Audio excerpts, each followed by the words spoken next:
Salut, dans la vidéo d'aujourd'hui on va parler des moyens de transport les moins chers. Je savais pas en fait si j'avais fait une vidéo récemment là-dessus. Je crois pas en fait, je crois pas que j'ai fait de vidéo récemment là-dessus. Je sais que je suis en train de faire un article là-dessus, mais voilà, je sais aussi que c'est un public différent qui lit les articles et qui regarde les vidéos, donc ça me semblait intéressant de faire un petit résumé en vidéo. Juste avant ça, en cliquant sur le lien qui apparaît juste là, vous pouvez accéder gratuitement à ma série de vidéos privées où je vous donne vraiment tout est regroupé, mes meilleurs conseils pour organiser, réserver, enfin voilà, tout faire pour votre séjour à Disneyland Paris. Alors, les moyens de transport les moins chers, donc vaste question. Moi personnellement, mon cas personnel. J'habite à Liège, je mets environ de route 4 heures parce que je vais pas forcément très vite et parce que je m'arrête aussi sur la route, mais je pense, normalement si on suit ce que dit Google Maps c'est 3h30, enfin voilà, bon bref 4 heures, je mets 4 heures.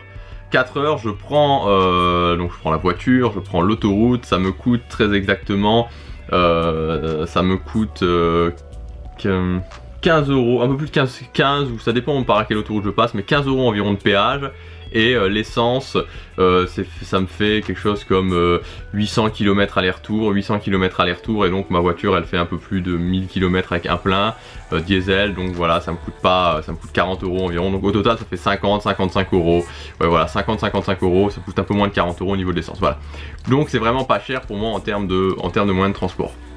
Moi je vous conseille, pour moi le moyen de transport idéal c'est la voiture, particulièrement si vous venez à plusieurs évidemment, parce que plus vous êtes et plus la voiture est intéressante.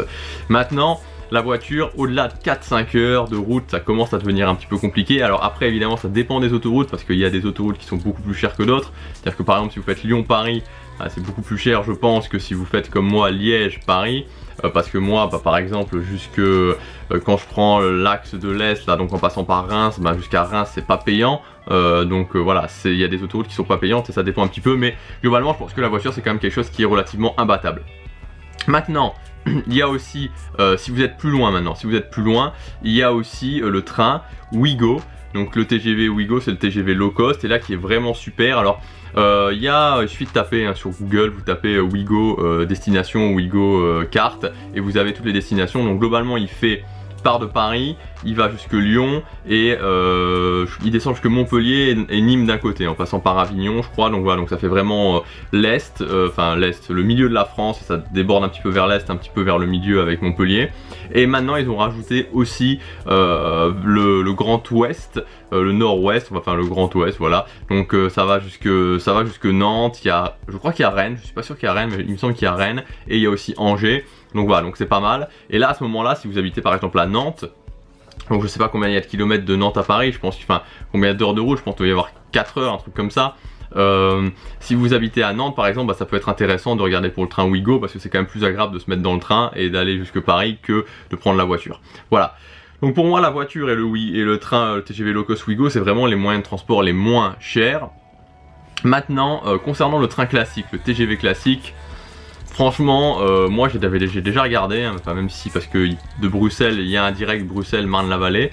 C'est souvent très cher. Par exemple, j'avais regardé à Noël. Alors pour vous dire, j'avais regardé à Noël pour y aller en TGV parce que les routes sont un peu glissantes et je m'étais dit, ok, je vais peut-être regarder pour prendre le TGV. J'étais à l'ouverture des ventes, vraiment, et ça me coûtait quelque chose comme 300 euros l'aller-retour à deux. 300 euros l'aller-retour à deux et la voiture 50 euros. Donc voilà, concrètement je l'ai pas pris. Donc le TGV, pourquoi pas si vraiment vous n'avez pas le choix, c'est-à-dire qu'il n'y a pas Ouigo et la voiture c'est trop loin. Mais ouais, il faut vraiment essayer d'être à l'ouverture des ventes, et alors à ce moment-là vraiment privilégier une basse saison parce que sinon vous faites atomiser quoi. Si vous allez pendant les vacances scolaires, forcément vous payez extrêmement cher. Reste aussi l'avion, alors l'avion ça peut être vraiment intéressant. Il y a EasyJet, Ryanair évidemment, les deux compagnies low cost les plus connues qui font des liaisons qui sont intéressantes. Alors Ryanair ils atterrissent à Paris-Beauvais, EasyJet je crois qu'ils atterrissent à Orly et à Charles de Gaulle, je crois qu'ils font les deux. Mais ce qui est sympa c'est que voilà, Ryanair ils ont plusieurs aéroports, je crois qu'il y a Marseille ils sont là mais je suis pas sûr qu'ils font un Marseille-Paris peut-être. Je sais bien aussi qu'ils font des liaisons depuis, il y a Montpellier, il y a Béziers, il y a Carcassonne, il y a Perpignan, donc ils font pas mal de liaisons vers à ce niveau là au niveau des Pyrénées. Et voilà, il y a aussi Air France. Donc Air France, ils ont tendance quand même à vachement s'aligner. Par exemple, je sais bien qu'il y avait un vol, enfin EasyJet fait Toulouse-Paris, et que Air France, même la compagnie classique d'Air France, je crois qu'ils font toujours, c'était pas mal aligné au niveau des prix. Quand il y a une grosse concurrence, en général ils ont tendance à s'aligner, une grosse concurrence d'une compagnie low cost. Et maintenant Air France, ce qu'ils font aussi, c'est qu'il y a Hop, leur filiale low cost, et qui permet aussi d'avoir des vols vraiment intéressants. Donc l'avion, ça peut être aussi intéressant.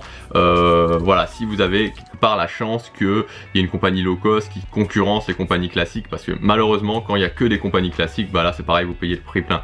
J'avais quelqu'un qui habitait qui habite toujours, je pense, en Corse, qui m'avait envoyé un message qui me disait que finalement bah, il n'y avait pas de low cost là, et donc il payait vraiment le prix plein. Il prenait Air France, mais voilà, c'était très très cher pour faire l'aller-retour. Voilà, donc globalement, donc vraiment clairement la voiture Ouigo, c'est les moyens de transport les moins chers. Le TGV à déconseiller, sauf si vraiment vous avez une offre particulièrement intéressante. Et l'avion, bah voilà, si vous êtes loin, il reste l'avion, et vous pouvez vraiment Ryanair, EasyJet et Hop, ça peut être super intéressant. Voilà ce que je voulais vous dire dans cette vidéo. On se retrouve demain pour la prochaine. Salut.